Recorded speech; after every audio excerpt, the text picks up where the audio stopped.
Il est repoussé. Article additionnel. Madame Barretz, le 40 rectifié. Merci, Monsieur le Président, Mesdames les ministres, Madame la rapporteure. Par cet amendement, il s'agit d'introduire une quatrième condition à l'article 60, une quatrième priorité dans les mutations des fonctionnaires des collectivités territoriales régies par l'article 73 et 74 de la Constitution. Deux mots de contexte, j'irai vite, Monsieur le Président, mais je voudrais quand même préciser. Deux mots de contexte pour vous dire d'abord que il s'agit là de fonctionnaires territoriaux ultramarins qui, dans les années 70, ont, pour beaucoup d'entre eux, choisi la fonction publique comme métier. Ils se sont engagés, ils ont fait le départ, la mobilité, ils sont venus exercer ici en métropole pour beaucoup d'entre eux. Ils ont fait ce choix et ils l'ont assumé avec, pour beaucoup d'entre eux, pour certains d'entre eux, un désir aussi de revenir au pays au bout de 5 ans, au bout de 8 ans, au bout de 9 ans, au bout de 10 ans et au bout de 18 ans. Certains n'ont toujours pas eu de mutation et n'avaient toujours pas de mutation pour diverses raisons. Face à ça, les syndicats et le monde associatif s'est mobilisé et ils ont essayé de trouver des solutions. Ces solutions sont restées très fragiles juridiquement, peu efficaces et peu transparentes. Donc les fonctionnaires ultramarins se sont retournés régulièrement vers les députés que nous sommes et régulièrement nous inondons les ministères de demandes justifiées, de demandes graves de personnes qui souhaitent, après de nombreuses années, j'insiste sur le nombreuses années parce que je ne voudrais pas qu'on considère les démarches des ultramarins comme des caprices. Ce sont des gens qui ont pris la responsabilité de s'engager dans la fonction publique et il n'y a aucun caprice là-dessus. Des situations très dures. Je ne voudrais pas faire, Madame la Ministre, dans le pathos non plus, mais nous avons tous eu à traiter des situations, à éviter des tentatives de suicide. Moi, j'ai encore le souvenir d'un père que je n'ai pas pu aider, dont la fille souffrait d'anorexie, tant la séparation familiale était très lourde. Et tout le monde comprend bien que lorsqu'on est pour la Réunion à 11 000 km, vous savez qu'un billet d'avion, Madame la Ministre des Outre-mer, quand je le réserve aujourd'hui pour le mois de décembre, pour venir ici ou pour rentrer à la Réunion, c'est 2 500 € en classe économique. Donc tout le monde aura compris que ce n'est pas tous les week-ends qu'on va voir sa famille en basse saison. En basse saison, non, en haute saison, puisque c'est les périodes de vacances de décembre, mais c'est 2 500 € et c'est les vacances scolaires. Donc voilà la situation. Donc on comprend bien que la séparation familiale est autrement plus compliquée que lorsqu'on est de Marseille à la Bretagne, par exemple. Donc le président de la République, conscient du problème, avait annoncé à La Réunion qu'il ferait des centres d'intérêt moraux et matériels une notion existant déjà en droit et reconnue non discriminatoire par la jurisprudence, le pivot des mutations en Outre-mer. Dès 2012, Madame la Ministre, vous m'avez accueilli et vous avez entendu tous ces sujets. Nous en avions discuté. Le sujet est délicat, difficile. Il a nécessité beaucoup de travail de part et d'autre, beaucoup de réflexion, d'avancées. Et aujourd'hui, nous avançons de façon significative dans ce projet de loi. Nous avons l'occasion là de tenir nos engagements et c'est une immense avancée pour nos territoires, pour les familles et la qualité du service public.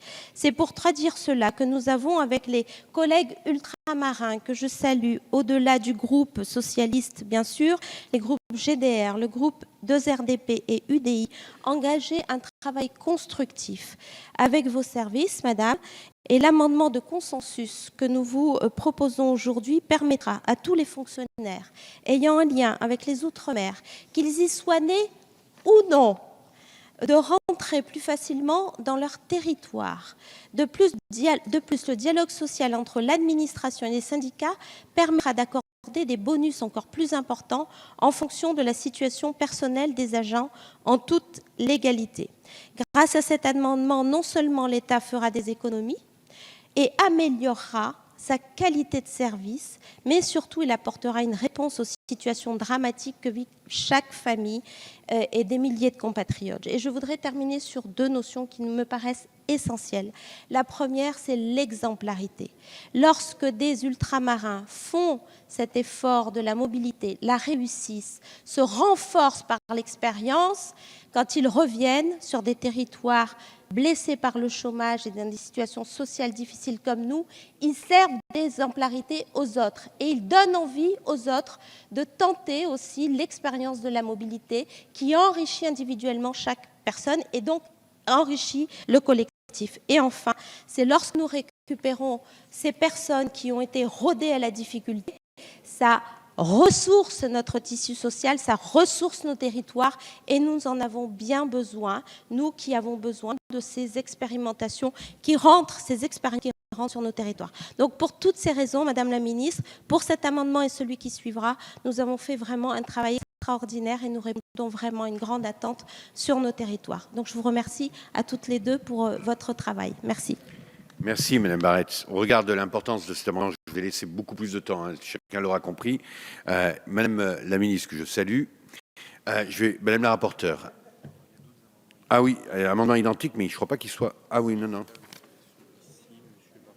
Monsieur Marjane, le 66, mais je ne pourrais pas laisser 6 minutes à chaque orateur. Vous vous empressez de faire des reproches alors que je l'ai écrit, mon intervention sera brève, précise et sans équivoque.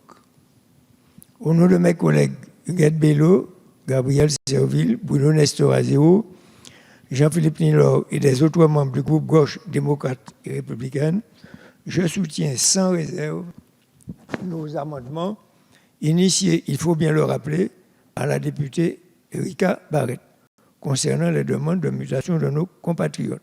Cette prise de position vaut également pour l'amendement numéro 67 qui vient juste après à l'article 11 quinquies. Merci, Monsieur Marie-Jeanne. C'est effectivement c'est excellent. Je suis toujours ici. Monsieur Chalut, le 115 rectifié. Oui, Monsieur le Président, alors j'interviens pour aussi deux amendements, au 113 aussi à l'article 11 quinquies. Il s'agit ici de compléter la liste de priorités prévues par l'article 60 de la loi 84-16 du 11 janvier 84 par les priorités liées à la situation des agents qui demandent leur mutation en intégrant très justement et à pacification le centre de leurs intérêts matériels et moraux. Il ne s'agit aucunement de consulter l'autorité compétente qui continuera à procéder au mouvement de fonctionnaires après avis de la commission administrative paritaire. Ces nouvelles priorités seront intégrées selon la formule consacrée dans toute la mesure compatible avec le bon fonctionnement du service. Dans un bon nombre d'administrations, ces critères étaient déjà pris en compte à travers une approche humaine et pragmatique. Il s'agit avec ces amendements d'y apporter la nécessaire sécurisation juridique de sorte que les fonctionnaires profitent tout de même ensemble de critères dans ces critères.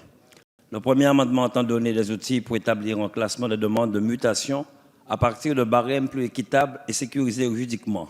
Le second entend apporter une réponse plus efficiente aux difficultés rencontrées lors du traitement des demandes de mutation dans le corps de la fonction publique à fort effectif. Nous avons donc l'occasion aujourd'hui d'apporter une contribution décisive au règlement de ces situations en inscrivant dans la loi la prise en compte des centres d'intérêt matériels et moraux des fonctionnaires lors de leur demande de mutation vers l'outre-mer. Je ne reviendrai pas sur tout ce qu'a dit Cabaret, c'est vrai. J'ai fait 2 interventions à Payon et à Mont. Marie-Jeanne a fait aussi des interventions, ainsi que de collègues tels que le Chimi. Mais je voudrais surtout aujourd'hui, publiquement, féliciter le travail réalisé par Mme Barretz, Mme Sage aussi. Et nous avons aujourd'hui des policiers, gardiens de prison, la poste, les 3 fonctions publiques qui attendent, les 3 fonctions publiques territoriales hospitalières qui attendent des mutations.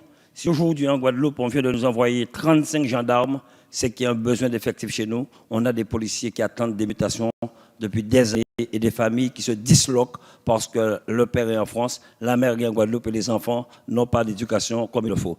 Nous attendons beaucoup sur le gouvernement pour nous accompagner. Merci à toi, Erika. Merci, Monsieur Chalut. Alors, le 40, puisqu'on est sur des amendements identiques, a été défendu, Madame Madame Barrette, ce 42e rectif. Défendu. Le 56 n'est pas défendu. Le 66, Monsieur Marie-Jeanne, vous l'avez défendu. Le 115, Monsieur Chalut, défendu également. Voilà, nous les avons tous examinés. Madame la rapporteure. Oui, Monsieur le Président, sur le fond, vous touchez là un vrai sujet et que la demande est très forte. Lors de la commission des lois, j'avais souhaité qu'il s'entame une discussion ou continue une discussion pour trouver un compromis qui soit favorable et acceptable pour tous. Je suis ravie qu'on puisse aboutir à cette étape importante ce soir. Et donc, la commission a bien sûr accepté vos amendements identiques. Et donc, avis favorable, bien sûr. Madame la ministre. Oui, très vite, parce que je vais passer la parole à ma collègue. Il y a eu le rapport Breton qui avait déjà posé beaucoup de jalons, l'engagement du président de la République. On a eu beaucoup de difficultés à trouver la rédaction, je vous le dis, parce que je connais un certain nombre de juristes qui doivent encore relire et relire l'amendement. Je pense qu'on a trouvé la bonne épure et que franchement, ça valait le coup de travailler des heures, et je donne la parole à ma collègue en charge des Outre-mer.